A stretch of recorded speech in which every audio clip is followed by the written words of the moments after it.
الحمدللہ آج 13 مارچ 2022 کو سنڈے کے دن ہمارا یہ پبلک سیشن نمبر 34 ہوگا انشاءاللہ تعالی۔ آپ کے سوالات یہ پرچیوں کی شکل میں میرے پاس آ چکے ہیں، ان کو ہم انشاءاللہ تعالی بعد میں ڈسکس کریں گے۔ پہلے اس ویک میں ایک کرنٹ افیئر کے طور پر ایک بڑا ہی وحشت ناک اور دردناک قسم کا واقعہ ہمارے پنجاب ہی سے میاں والی سے سامنے آیا ہے۔ آپ لوگوں کے علم میں ہے کہ ایک باپ نے اپنی 7 دن کی بیٹی اسے صرف اس وجہ سے قتل کر دیا کہ وہ پہلی اولاد کے طور پر بیٹا چاہتا تھا۔ میں نے اس کے اوپر کافی غور و تفکر کیا، FIR بھی منگوائی اس کی، پھر جو ہمارے سوشل میڈیا کے مختلف پلیٹ فارمز ہیں ان کے اوپر جو ویڈیوز ریئل ٹائم اپلوڈ ہوئی ہیں، ان کے قریبی رشتہ داروں کے انٹرویوز، وہ سارا کچھ دیکھنے کے بعد یہ چیز واقعی اسٹیبلش ہوئی کہ وجہ یہی تھی۔ مجھے تھا کہ کوئی اور وجہ نہ ہو کہ باپ نے اسے اپنی اولاد ماننے سے انکار کر دیا ہو، اس قسم کے واقعات بھی ہوتے ہیں نا۔ لیکن ظاہر ہے کہ اگر اس نوعیت کی چیز ہوتی تو وہ اپنی بیوی کو بھی مارتا، لیکن اسے نہیں اس نے مارا، اور میاں بیوی بڑی اچھی زندگی گزار رہے تھے، اس کے باوجود انہوں نے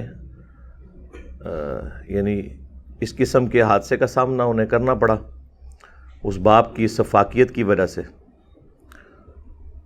اور افسوس کا مقام یہ ہے کہ ہمارے مین میڈیا نے اس خبر کو کور ہی نہیں کیا، یہ سب کچھ سوشل میڈیا کے اوپر چل رہا ہے۔ اب تو خیر وہ بھی پکڑا گیا، اس کا باپ جو چھپا ہوا تھا۔ یعنی کتنے فخر کے ساتھ اس قسم کی حرکات کرتے ہیں اور پھر جا کے چھپ جاتے ہیں۔ بھی فخریہ پھر سامنے آؤ اگر تم نے کوئی نیکی کا کام کیا ہے اپنے زوم میں۔ ہمارے لیے تو دکھ کی بات یہ ہے کہ یہ ایک مسلمانوں کے ملک کے اندر، ایک مسلمان گھرانے کے اندر، ایک مسلمان کے ہاتھوں یہ جرم ہوا ہے۔ ہمارا جو فخر ہے پوری دنیا کے اندر کہ عورتوں کے جو رائٹس ہیں، وومنز رائٹس، سب سے پہلے اسلام نے آ کے اسٹیبلش کیے ہیں۔ قرآن حکیم میں اللہ تعالیٰ نے عورتوں کے لیے وراثت میں حصہ رکھ دیا۔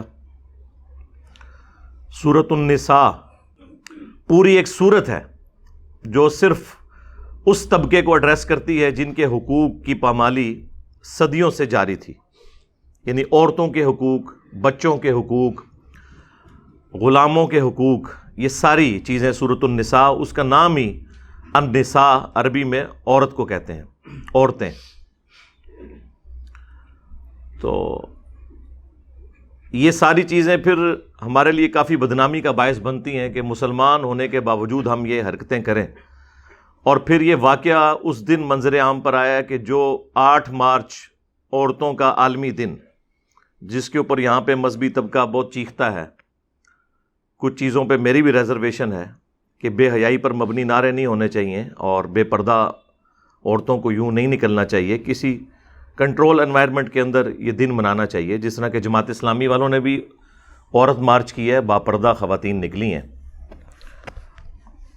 جب اس دن اس قسم کی خبر سامنے آئے تو پھر ہم لوگ کس منہ سے پاکستان میں عورت مارچ کو کنڈیم کر سکتے ہیں، جبکہ چھوٹی بچیوں کے ساتھ وہ سلوک ہو رہا ہو جو مشرکین عرب کیا کرتے تھے زمانے جاہلیت کے اندر، یا ہمارے پڑوسی ملک انڈیا کے اندر یہ حرکتیں ہوتی ہیں۔ آج سے کم از کم 15 سال پہلے کے فگرز ہیں، آج کے تو مجھے نہیں پتا، کہ روزانہ 3000 بچیاں ضائع کروا دی جاتی تھی جب پریگنینسی آئیڈینٹیفائی ہوتی تھی کہ یہ جو بچی ہے یہ فیمیل ہے۔ 3000 روزانہ، ظاہر ہے 1 ارب سے زیادہ ان کی آبادی ہو چکی ہے، اس میں 3000 تو کچھ بھی نہیں ہے، لیکن روزانہ 3000 بچیوں کے ساتھ یہ کرنا۔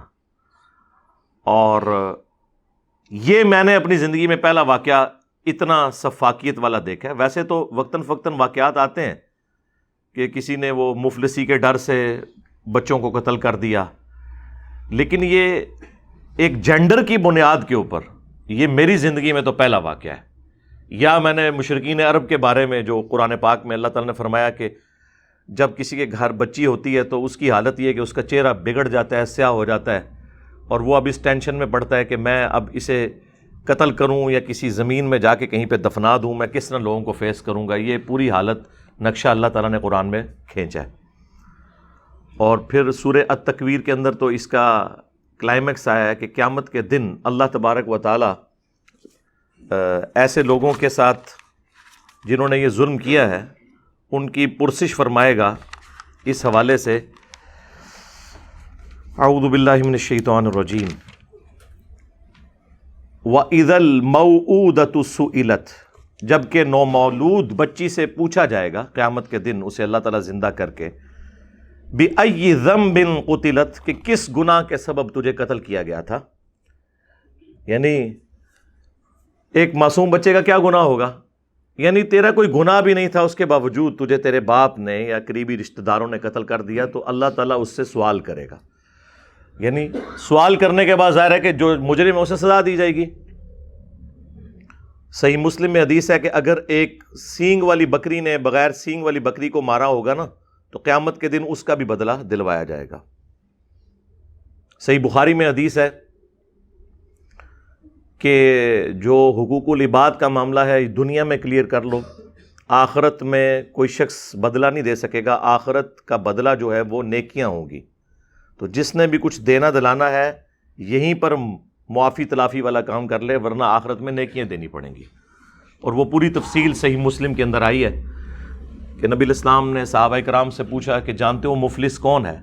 تو انہوں نے عرض کیا کہ ہم اسی کو مفلس سمجھتے ہیں جس کے پاس دنیا کا مال نہ ہو۔ تو اللہ کے محبوب صلی اللہ علیہ وآلہ وسلم نے فرمایا میری امت کا مفلس وہ ہے کہ جو اس حال میں آیا قیامت کے دن کہ پہاڑوں پہاڑ ڈھیروں ڈھیر اس کی نیکیاں ہوئیں، نماز، روزہ، حج، زکوٰۃ، لیکن اس حال میں آیا کہ دنیا میں اس نے کسی کو مارا، کسی کو پیٹا، کسی کا خون بہایا، کسی کو دھمکی لگائی، کسی کو تکلیف دی۔ یہ سارے جو حقوق العباد کے معاملات ہیں وہ گنوائے، اور وہ قیامت والے دن اللہ کے حضور حاضر ہو کر عرض کریں گے کہ یا اللہ ہمیں بدلہ دلا۔ تو اللہ تعالیٰ فرمائے گا آج کی دن تو نیکیاں ہی ہیں کرنسی یہاں کی، تو تم اس کی نیکیاں لینی شروع کر دو اس کے ایکویلنٹ۔ تو لوگ اس کی نیکیاں لیتے جائیں گے حتیٰ کہ اس کے نامہ مال میں کوئی نیکی باقی نہیں رہے گی۔ اب بھی کچھ لوگ باقی ہوں گے جنہوں نے بدلہ لینا ہوگا۔ تو اللہ تعالیٰ فرمائے گا اس کی تو نیکیاں ختم ہو گئی ہیں، اب تمہارے گناہ اس کے نامہ مال میں ڈالے جائیں گے، اور وہ شخص جہنم میں چلا جائے گا اتنی نیکیوں کے باوجود۔ لہذا جو لوگ دنیا میں یہ سمجھتے ہیں نا کہ ہم کسی کے ساتھ زیادتی کریں، آخرت کے دن ہماری نیکیاں اس سے سپرسیڈ کر جائیں گی، تو یہ حقوق اللہ کے معاملے میں تو ہو سکتا ہے۔ حقوق العباد وہ ایشو ہے جو نہ اللہ نے معاف کرنا ہے، نہ کوئی پیغمبر سفارش کر کے معاف کروا سکتا ہے، یہ اسی شخص نے معاف کرنا ہے۔ اسی لیے سورۃ النساء میں ہے کہ جو لوگ یتیموں کا مال نہ حق ہڑپ کر رہے ہیں نا، یہ اپنے پیٹوں میں جہنم کی آگ بھر رہے ہیں۔ دنیا میں تو یہ آگ محسوس نہیں ہو رہی، دنیا میں تو آپ زبان پر کوئلہ رکھیں نا زبان جلتی ہے، لیکن حرام کا مال رکھنے سے نہ زبان جلتی ہے نہ پیٹ، بظاہر خوشحال لوگ نظر آتے ہیں، لیکن آخرت میں یہ مورل لاز ایکٹیو ہو جائیں گے جو آج ڈورمنٹ ہیں، اور یہی جو ہے پھر وہ آگ بن جائیں گے جو دنیا میں لوگوں کے ساتھ زیادتی کی ہوئی ہوگی۔ تو یہ بڑا سینسٹیو ایشو ہے، اور یہ حقوق العباد میں سب سے اولین تو ماں باپ اور اولاد کے حقوق ہیں، اور اس شخص نے یہ وہ حرکت کی ہے کہ جس کے بعد میرے خیال ہے پوری قوم کا سر جو ہے وہ شرم سے جھک گیا ہے۔ لیکن ہماری قوم اس وقت جو ہے نا وہ اس چکر میں پڑی ہوئی ہے کہ تحریک عدم اعتماد کامیاب ہوگی یا ناکام ہوگی۔ جی اے کرا لو نہ کرو، اس کے اوپر کیا چیف جسٹس کو نوٹس نہیں لینا چاہیے تھا؟ اس سے بڑا کوئی واقعہ ہو سکتا ہے؟ یعنی آپ نے پاکستان میں عورتیں جو تعداد میں مردوں سے زیادہ ہو چکی ہوئی ہیں، ان کی زندگیاں ونریبل ہو گئی ہیں اس واقعے کے بعد۔ کتنی مائیں ڈریں گی بچیوں کی پیدائش کے بعد کہ بھئی باپ یہ حرکت بھی کر سکتے ہیں۔ اس شخص کو عبرت کا نشان بنایا جائے اور فوراً کیس چلا کے اس کا فیصلہ سنایا جائے۔ لیکن آپ دیکھیں گے اس پورے معاملے کے اندر آپ کو علماء کی بھی مجرمانہ خاموشی نظر آ رہی ہے۔ وہ اس واقعے کو تو کنڈیم کر رہے ہیں، ابھی تک کسی عالم دین نے اس کی سزا بتائی ہے؟ آپ نے کوئی کلپ سنا ہو؟ ہاں او میں دساں گا تانوں، اے کیوں نہیں پہ دس دے ماموں پارٹی۔ ہاں یہ ماموں پارٹی اس لیے نہیں بتا رہی ہے کہ ان کی فقہ حنفی کے اندر اس کی سزا ہے ہی کوئی نہیں ہے جی، اس لیے نہیں یہ بتا رہے. 3 کمزور ترین روایتیں جامعہ ترمذی میں، ایک پورا چیپٹر ہے کہ اگر کوئی باپ اپنے بچے کو قتل کر دیتا ہے اس کانٹیکسٹ میں. تینوں روایتیں امام ترمذی نے ایمانداری کے ساتھ لکھی، ہر روایت کے اوپر جرح کی انہوں نے کہ یہ اس وجہ سے ضعیف ہے، یہ اس وجہ سے ضعیف ہے، یہ اس وجہ سے ضعیف ہے. اور روایت کیا ہے کہ اگر کوئی باپ بچے کو قتل کر دے تو اس کے اوپر کوئی تاوان نہیں ہوگا، اس کی کوئی سزا نہیں ہوگی. ہاں کوئی بچہ اپنے باپ کو مار دے تو اس کے بدلے میں اس کو سزا ہوگی. یہ وہ چیز ہے جس کی بنیاد کے اوپر جو ضعیف روایتیں تھیں جنہیں امام ترمذی نے خود ضعیف کہا ہوا ہے. شیخ زبیلی زئی رحمہ اللہ تعالی نے بھی اس کی جو تحکیم کی ہے انوار الصحیفہ کے اندر، اس میں ضعیف ڈکلیئر کیا ہوا ہے. ان روایتوں کی بنیاد کے اوپر ان لوگوں نے عقیدہ گھڑ لیا ہوا ہے. اب یہ منہ دکھانے کے قابل نہیں ہے، اسی لیے آپ دیکھیں سزا کوئی نہیں ڈسکس کر رہا. جنرل ہو سکتا ہے کوئی کہہ دے جی اس کو سزا دیں، بتاؤ نا کون سی سزا ہے. ویسے تو کہتے ہو جی انجینئر سے مسئلے نہیں پوچھنے، علماء سے پوچھیں. ماموں پارٹی دسو نا، وڈے کسی ماموں کو پوچھ کے دس دو، چھوٹے ماموں نے نہیں بتاتے، بتا ہی نہیں سکتے. وہ یہی بتائیں گے کہ اس باپ کو معاف کر دیا جائے کیونکہ وہ اولاد اس کی تھی، اس کے جسم کا حصہ تھا، لہٰذا وہ اگر کوئی اپنے حصے کے ساتھ یہ سب کچھ کر دے تو اس کے اوپر کوئی تاوان نہیں. ہاں اگر اولاد قتل کر دے اپنے باپ کو تو اس کے اوپر پھر اسے قتل کیا جائے گا اس کے بدلے میں. یہ جناب وجہ ہے ان کی خاموشی کی. یہ ہے جناب وہ جو کہتے ہیں یہ ہمارا فخر ہے جی 3 بر اعظموں میں ہماری فقہ پھیلی ہوئی تھی. اور میں نے یہ آپ کو ایک مسئلہ بتایا، دوسرا بھی سن لیں. ان کے نزدیک یہ آج کل بھی، میں کل بھی خبریں سن رہا تھا، سوشل میڈیا پہ زیادہ خبریں اس طرح کی آتی ہیں، کوئی ایک مرد کے بارے میں کہ وہ مردہ عورتوں کے ساتھ منہ کالا کرتا ہے قبریں کھود کے. تو ان کی فقہ کے اندر اگر کوئی مردہ عورت کے ساتھ بدکاری کرتا ہے نا تو اس کی بھی کوئی سزا نہیں ہے جی. اس سے بھی بڑھ کر اگر کوئی چھوٹی بچی کے ساتھ کرے جو نابالغہ ہے تو اس کے اوپر بھی حد نہیں لگے گی. یہ باتیں اگر غلط نکلے نا اور یہ ان حدود کو مانتے ہوں ان کے حق میں تو لیں. اس ویڈیو کے بعد تو ان کے لیے کوئی سر چھپانے کی جگہ نہیں ہے نا. ان کے لیے تو عذاب الہی بن کے نا یہ پلیٹ فارم جو ہے نا وہ نازل ہوا ہے کیونکہ ان کی ہر چھپی ہوئی بات یہاں سے بتائی جا رہی ہے. ویسے تو آپ سنتے ہیں کہ جی فلاں جگہ چھوٹی سی کوئی گستاخی ہو گئی اور وہ بھی ایک پاگل بندے نے ایک قرآن جلا دیا تو سارے مولوی سیخ پا ہو کے باہر نکل آئے. ٹھیک ہے، یہاں بچی قتل ہو گئی ہے، کسی نے بیان دیا ہے کہ اس کی سزا کیا ہو؟ وہ اس لیے نہیں دے رہے ہیں کہ یہ اس قابل ہی نہیں ہے کہ اس کی سزا بتا سکے. ان کے ہاں تو اس کی سزا ہی کوئی نہیں ہے کیونکہ یہ قرآن اور احادیث کے تو ماننے والے نہیں ہیں، یہ تو اپنے بابوں اور بزرگوں کے لکھے ہوئے فتووں کے پیچھے چل رہے ہیں. چلیں اس ویڈیو کے بعد بتا دیں کہ یہ فقہ حنفی کی فلاں کتاب ہے، اس میں یہ سزا لکھی ہوئی ہے، انجینئر ہم نے تمہیں جھوٹا ثابت کر دیا، تم نے ہم پہ بہتان باندھا. اس کے بعد تو ہو سکتا ہے نا، لیکن وہ مفتبی قول ہونا چاہیے. ہاں یہ بھی ان کے بھاگنے کے راستے ہوتے ہیں کہ ایک بات کے اوپر نا 2 180 ڈگری اسٹیٹمنٹس دے دو. جب کوئی یہ پارٹی پوچھے اس کو وہ دکھا دو، جب وہ پارٹی پوچھے اس کو وہ دکھا دو. مفتبی قول چاہیے جس کے اوپر فتویٰ ہو. ٹائم قیامت تک جے، قیامت تک ٹائم جے کڈو. یہ وجہ اس لیے خاموش ہوئے میں یہ ایشو کوئی ایڈریس ہی نہیں کر رہا. وہ بچیوں کے فضائل سنا رہا ہے، کوئی جو ہے یہ بتا رہا ہے کہ جی یہ تو مشرکین عرب کا جرم تھا، ان اگے بھی ٹورو نا جو کڈنا کہ جے نکالو نا اس میں سے سزا. ٹھیک ہے وہ ساری چیزیں اپنی جگہ ہیں لیکن سزا بھی تو بتائیں، کس منہ سے بتائیں.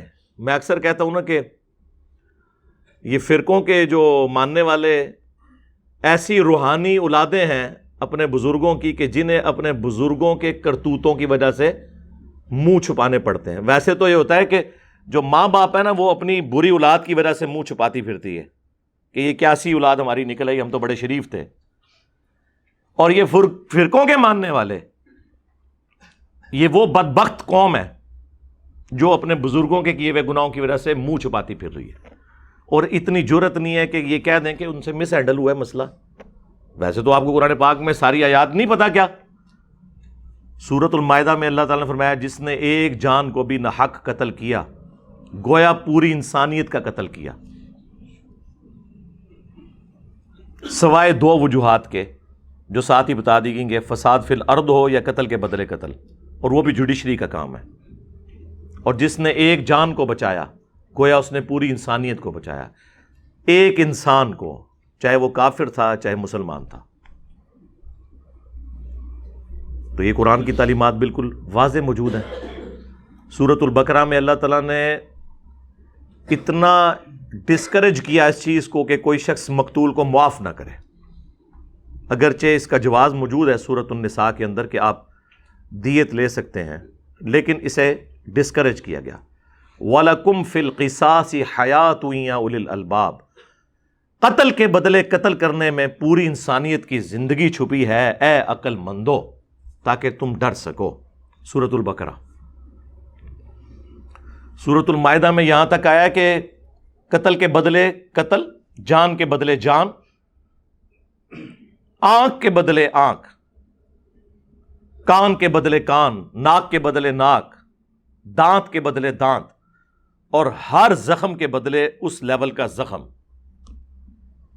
اب اس خبیث نے 5 گولیاں ایک چھوٹی سی بچی کو ماری ہیں، دیکھیں اندازہ کریں، اور اس کی ماں کے سامنے، اس کی ماں کو ابھی تک ہوش نہیں آ رہی ہے، وہ اسے دوائی دے کے سلا دیتے ہیں۔ اب مجھے بتائیں یہ واقعہ اس دنیا میں تو نہیں کوئی ماں بلا سکتی کہ جس کے سامنے اس کی بچی کے ساتھ اسی بچی کا باپ یہ حرکت کر دے۔ اس سے کوئی ورسٹ کیس ہو سکتا ہے؟ مجھے بتائیں، کسی کے بچے کو قتل کرنے کا اس سے ورسٹ کیس کوئی ہو سکتا ہے کہ رشتہ داروں کی موجودگی میں دودھ پیتی بچی کو اسی حالت میں چھینا جائے؟ وہ دودھ پلا رہی تھی اپنی بچی کو، اسی حالت میں چھین کر زمین پہ پٹکا جائے، اور وہ پٹکنے والا اس کا باپ ہو، دشمن نہیں کوئی، اور پھر اسے وہ 5 گولیاں مارے۔ اس سے ورسٹ کیس کوئی قتل کا ہو نہیں سکتا۔ مجھے بتائیں اگر یہ فساد فی الارض نہیں ہے تو اور کیا ہے؟ اور فساد فی الارض کی سزا سورۃ المائدہ میں آئی ہے کہ ایسے لوگوں کے مخالف سمت کے ہاتھ اور پاؤں کاٹے جائیں، سولی لٹکایا جائے، یا اگر چھوٹے لیول کا جرم ہے تو ملک بدر کیا جائے۔ یہ فساد فی الارض کی سزا ہے۔ اس سے بڑا فساد فی الارض کیا ہوگا کہ آپ نے دنیا میں کروڑوں بچیوں کو ونریبل کر دیا ہے۔ اس طرح کی حرکتوں کی وجہ سے آندہ تو کوئی ماں اپنے خامند کے اوپر اعتماد نہیں کرے گی کہ وہ اپنی بچی کو اس کے ساتھ روانہ کر دے، کہ ہو سکتا ہے وہ غصے میں آ کے اسے کہیں پہ ماری دے۔ شک تو بیٹھ گیا نا۔ اس کو منطقی انجام تک اگر نہ پہنچایا گیا، اور میں یہ آپ کو پہلے بتا دوں اگر یہ فقہ حنفی کے چکر میں پڑ گئے تو اس کو سزا کوئی نہیں ہونی، یہ میں آپ کو بتا دوں۔ جی ہاں، علماء جا کے وہاں پہ باقاعدہ فقہ حنفی کے فتوے پیش کریں گے کہ جی باپ ہے نا، مالک ہے، مار دیا۔ ان ظالموں سے پوچھیں وہ جامع ترمذی کی حدیث نہیں تمہیں آتی ہے، یہ ترمذی کی جعلی روایت پیش کر رہے ہو جس کے اوپر امام ترمذی نے 3 روایتوں کے اوپر جرح کی ہے کہ روایتیں ٹھیک نہیں ہیں، اور جو حدیث صحیح سند سے جامع ترمذی میں ہی موجود ہے کہ قاتل اپنے مقتول کا وارث نہیں ہو سکتا۔ جنرل سٹیٹمنٹ ہے کہ اگر کوئی شخص کسی کو قتل کر دے نا، اس کی دولت کا وہ وارث نہیں بن سکتا۔ یعنی اگر کسی باپ نے اپنے بیٹے کو قتل کیا تو بیٹے کی دولت باپ کو نہیں ملے گی جو 1/6 حصہ ملنا ہے، یا بیٹے نے اپنے باپ کو قتل کر دیا تو بیٹے کو جو اس مال میں سے وراثت ملنی تھی سورۃ النساء کے اندر جو تفصیلات آئی ہیں وہ نہیں ملے گی۔ اگرچہ رشتہ قائم ہے، رشتہ نہیں ختم ہوا، خونی رشتہ تو کوئی نہیں ختم کر سکتا، لیکن دولت سے محروم۔ تو میرے بھائی ویسے تو یہ بڑا کہتے ہیں جی قیاس، اجتہاد، جی مجتہد وہ ہوتا ہے جس کے اندر بڑی کمپیٹنسی ہوتی ہے، وہ ساری حدیثیں اکٹھی کرتا ہے پھر ایک رزلٹ کٹتا ہے۔ اے رزلٹ کٹے مامو پارٹی، یہ حدیث نہیں تھی کہ قاتل اپنے مقتول کا وارث نہیں ہوگا۔ اگر قاتل اپنے مقتول کی دولت کا وارث نہیں ہے تو قاتل اپنے بچے کو یا بچی کو قتل کر دے تو اس کے بدلے میں وہ کیسے ایسکیپ روٹ لے سکتا ہے کہ مجھے چھوڑ دیا جائے کہ میں اس کا باپ ہوں؟ ہے نا جی، لاجیکلی ہے نا۔ قیاس کرنا ہے تو کوئی انسانوں والا کرو نا، اجتہاد کرنا ہے تو انسانوں والا کرو۔ کدھر ہیں جی تواڈے مفتی اعظم پلانٹ ارتھ دیوبند تقی عثمانی حافظہ اللہ تعالی، مفتی اعظم پلانٹ ارتھ بریلوی مفتی منیب الرحمان صاحب کدھر ہیں؟ ویسے تو ہر معاملے میں نکلے ہوتے ہیں لے کے چیزیں، کدھر ہیں؟ ابھی ضرورت پڑی ہے نا سرکار، آؤ نا پبلکلی سامنے آؤ، فرنٹ سے لیڈ کرو. پھر کہتے ہیں جی لوگ جو ہے وہ انجینئر سے مسئلے پوچھ رہے ہیں، ہم سے کوئی پوچھ نہیں رہا. بھائی آپ سے پوچھ رہے ہیں نا، آپ بتا ہی نہیں رہے ہو. آپ وہی مذمتی بیانات دے رہے ہو جو دنیا کا ہر انسان دے سکتا ہے. بتاؤ اسلام نے کیا سولوشن دیا ہے اس کے اوپر، یہ ہمیں بتانا ہے آپ نے. میں تو کہتا ہوں سوشل میڈیا کے اوپر ٹرینڈ چلایا جائے کہ بتاؤ سزا کیا ہے فقہ حنفی میں اس چیز کی، تاکہ یہ لوگ ایکسپوز ہوں کہ یہ کن فرسودہ نظریات کو انہوں نے دین کا نام دیا ہوا ہے. اچھا اب یہ باتیں آپ کے دماغ میں تو نہیں آنی تھی. آپ لوگوں سے اگر میں پوچھتا کہ ہاں جی مولویہ نے کیا ہے کام برا آیا، تھی کہنا جی ہاں جی بڑا کیا ہے، یہ تو مسئلہ ہی نہیں ہے، اس کو کون کہے گا اچھا کام ہوا ہے.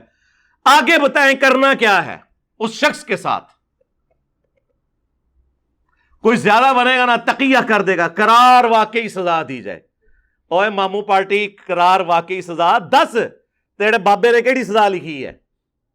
قرار واقعی سزا 10 نا. ویسے تو کہتے ہیں نا اسلام ایک مکمل ضابطہ حیات ہے، ایک مکمل دین ہے. بتاؤ نا کیا سزا ہے. یہ منہ چھپاتے پھریں گے، ان کے پاس کوئی چیز ہی نہیں بتانے کی.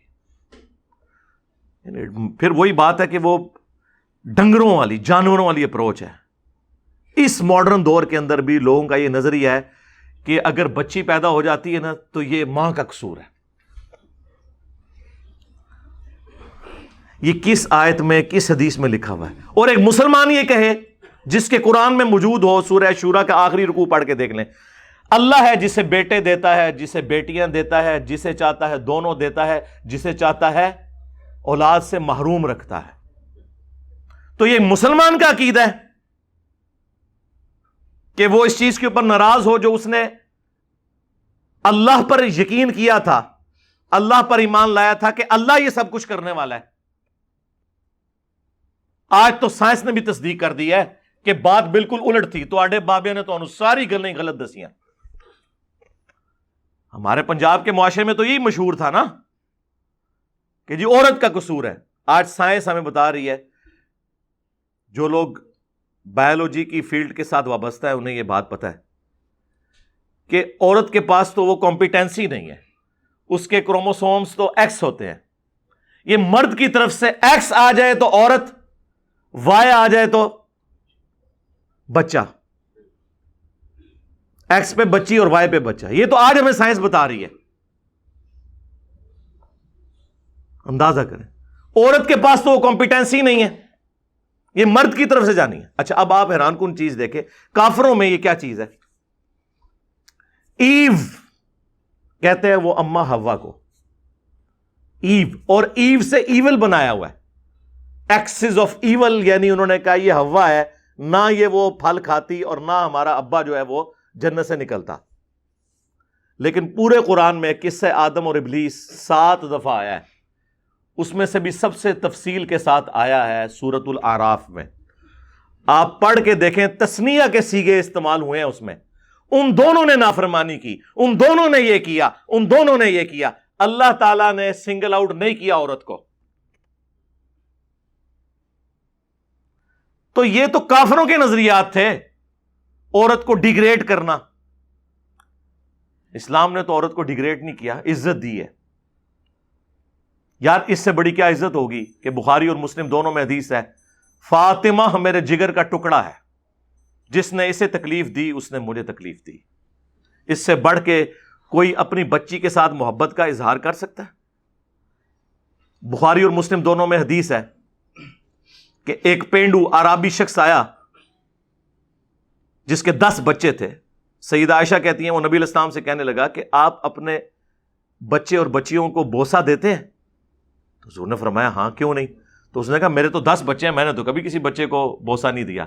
تو اللہ کے نبی علیہ السلام فرمایا کہ اگر اللہ ہی نے تیرے دل سے رحمت چھین لی ہے تو میں کیا کر سکتا ہوں.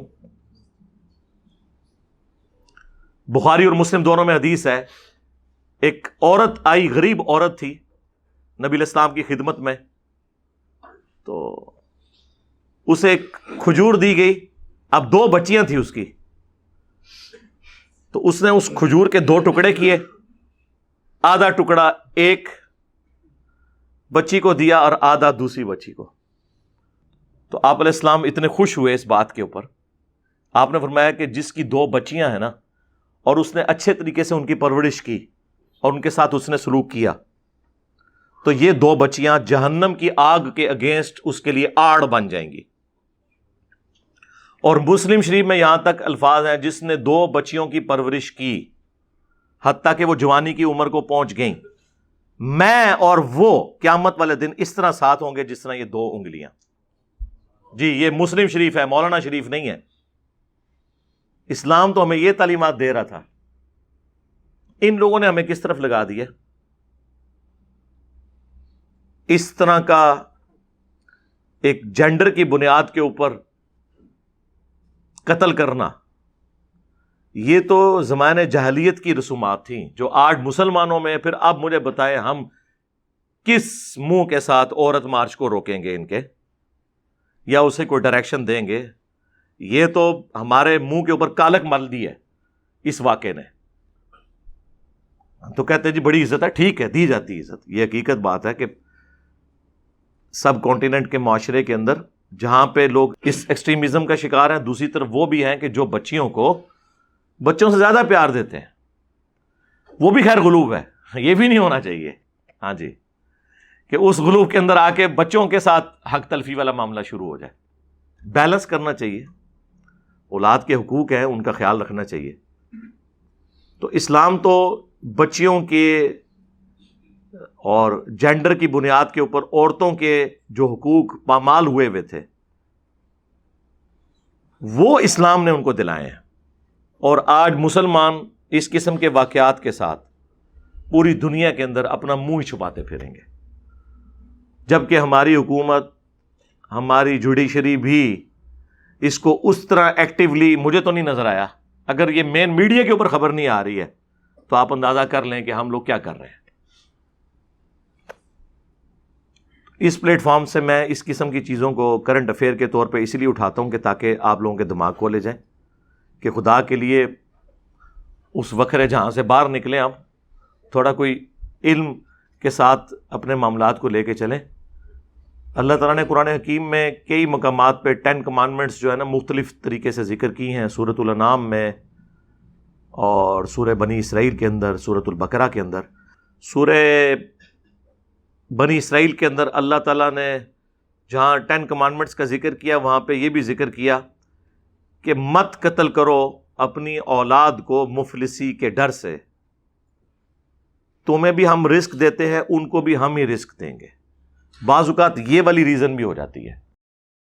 میں نے تو اپنی زندگی میں دیکھا ہے کہ جن لوگوں کی بچیاں تھیں نا تو وہ بڑے ٹائم کے اوپر فارغ ہو گئے میں، کیونکہ اگر اچھا رشتہ مل جائے تو آپ اس ڈیوٹی سے سبکدوش. اس کے اگینسٹ بچوں کو تو مرتے دم تک ماں باپ کو سپورٹ کرنا پڑ جاتا ہے فائنینشلی اگر اپنے پاؤں کے اوپر کھڑے نہ ہو.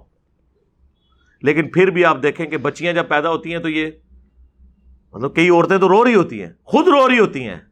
اندازہ کریں کئی عورتیں تو اس وجہ سے روتی ہیں نا کہ ہماری ساسیں یا ہمارا خاوند ہمیں برا کہے گا، اور بعض اوقات وہ خود بھی رو رہی ہوتی ہیں، حالانکہ وہ یہ چیز بھول جاتی ہیں کہ وہ خود بھی تو ایک بچی تھی. یعنی اپنی مینٹلٹی بھی یہی ہے، عورت ہو کے بھی یہ مینٹلٹی ہے. تو پھر اس کے اوپر کیا کہا جائے سوائے دکھ اور افسوس کا اظہار کرنے کے. تو میں نے یہ اپنا درد دل آپ کے سامنے رکھ دیا تاکہ اس حوالے سے ہماری بھی کوئی کنٹریبیوشن ہو جائے. بخاری اور مسلم میں ایک اور حدیث ہے کہ امامہ بنت ابی العاص نبی علیہ السلام کی نواسی تھی. یہ لفظ ہے امامہ، الف کے اوپر پیش ہے. امام جو ہے نا اس میں الف کے نیچے زیر ہے. یہ لفظ ہے امامہ. وہ نبی علیہ السلام کی نواسی تھی اور نبی علیہ السلام نماز کی جماعت کرواتے ہوئے انہیں اپنی گود میں اٹھایا کرتے تھے، اور جب آپ سجدے میں جانے لگتے تو سائڈ پہ بٹھا دیتے. یہ پیار اور محبت کا عالم تھا ایک بچی کے ساتھ. یہ حدیث بخاری میں بھی موجود ہے, مسلم میں بھی موجود ہے. تو جہاں پر یہ رسپیکٹ دی جائے, یہ محبت کا اظہار کیا جائے, وہاں اس نبی صلی اللہ علیہ وآلہ وسلم کے ماننے والوں کی طرف سے اس قسم کی ایکٹیویٹیز ہونا, یہ شرم کا ہی مقام ہے. بیٹے کی خواہش رکھنا کوئی بری چیز نہیں ہے, اس میں بھی ایگزیجریشن نہ کوئی کرے. حضرت زکریا علیہ السلام نے اللہ تعالیٰ سے بیٹا مانگ کے لیا تھا, اس لیے نہیں کہ میرا کاروبار سنبھالے گا, ہاں, یا بڑھاپے میں میرا سہارا بنے گا, نہیں, بلکہ اس لیے کہ یہ جو دعوت توحید کا کام ہے, جو خانقاہ سلیمانی میں بیٹھ کے, یعنی ٹیمپل آف سلیمان یروشلم میں بیت المقدس میں, یہ توحید کی جو دعوت لے کر چل رہا ہوں, یہ میرے بعد وہ لے کر چلے. ظاہر ہے مرد ہی ڈومیننٹ ہوتا ہے, اسی لیے پیغمبر سارے اللہ تعالیٰ نے مردوں میں بنایا ہے.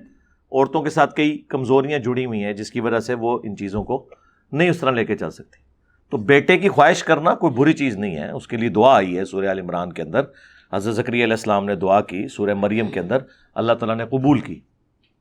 لیکن سورہ آل عمران میں ہی دیکھیں کہ حضرت عیسیٰ علیہ السلام کی جو نانی تھیں, عمران کی بیوی, جن کے نام پر سورہ آل عمران ہے, سورہ آل عمران میں آتا ہے انہوں نے دعا کی کہ اے اللہ مجھے تو اولاد دے تو میں اسے ٹیمپل آف سلیمان, ہیکل سلیمانی کی خدمت کے لیے وقف کر دوں گی. یعنی اللہ کی خانقاہ کے لیے, یہ کسی دربار پہ نہیں, مزار پہ نہیں سرکار, اللہ کی خانقاہ بیت المقدس. تو ان کے گھر بیٹی پیدا ہوگی سیدہ مریم, تو انہوں نے بھی دکھ کا اظہار کیا کہ اس لیے نہیں کہ یہ بیٹی کیوں ہوئی ہے, اس لیے کہ مجھے تو بیٹا چاہیے تھا جو ہیکل سلیمانی کی خدمت کر سکتا. اب ظاہر ہے کہ بیٹی تو اس طریقے سے نہیں پبلکلی کر سکتی, تو اللہ تعالیٰ نے فرمایا کہ کوئی بیٹا بھی اس بیٹی جیسا نہیں ہوگا جو ہم نے تجھے بیٹی دی ہے. کیوں؟ اس بیٹی کو اور اس سے پیدا ہونے والے بیٹے عیسیٰ ابن مریم کو ہم جہان والوں کے لیے نشانی بنانے لگے. تو بعض اوقات انسان کسی چیز کے بارے میں سوچ رہا ہوتا ہے کہ میرے لیے برا ہوا ہے, مستقبل یہ ڈیسائیڈ کرتا ہے کہ وہ آپ کے حق میں بہتر تھا. جو سورۃ البقرہ میں ہے نا کہ بعض اوقات کسی چیز میں تم خیر محسوس کر رہے ہوتے ہو, اس میں شر چھپا ہوتا ہے تمہارے لیے. بعض اوقات کسی چیز میں شر سمجھ رہے ہوتے ہو, اس میں خیر چھپا ہوتا ہے. اللہ جانتا ہے, تم نہیں جانتے. وہ واصف علی واصف صاحب کہتے ہیں کہ میں ایک دفعہ داتا دربار پہ بیٹھا ہوا تھا علی بن عثمان حجویری کے مزار کے اوپر, تو میں نے ایک شخص کو دیکھا, وہ دعا کر رہا تھا اللہ سے, داتا صاحب سے نہیں, اللہ سے ہی دعا کر رہا تھا. داتا صاحب سو کالڈ, تو وہ کہہ رہا تھا اللہ جو 25 سال پہلے میں نے تجھ سے دعا مانگی تھی نا وہ واپس لے لے. تو کہتے ہیں فارغ ہو کے میں نے اس سے پوچھا کہ یہ کیا مطلب تم اونچی آواز میں یہ دعا کر رہے ہو؟ انہوں نے کہا جی 25 سال پہلے میں نے رو پیٹ کے اللہ تعالیٰ سے دعائیں مانگ مانگ کے ایک بیٹا لیا تھا, لیکن وہ برے کاموں میں پڑ گیا. گھر کا سامان بھی اس نے بیچ دیا جس میں چرسی پاؤڈری ہوتے ہیں. تو بیٹیاں میری بڑی اچھی نکلی ہیں, اب میں اللہ سے کہہ رہا ہوں کہ یہ واپس ہی لے لے. تو اللہ کے اوپر توکل کرنا چاہیے, دعا مانگیں لیکن اس کے بعد توکل اللہ پر. صحیح مسلم میں کتاب القدر چیپٹر آف ڈیسٹنی بڑی تفصیل کے ساتھ ہے, بخاری میں بھی ہے,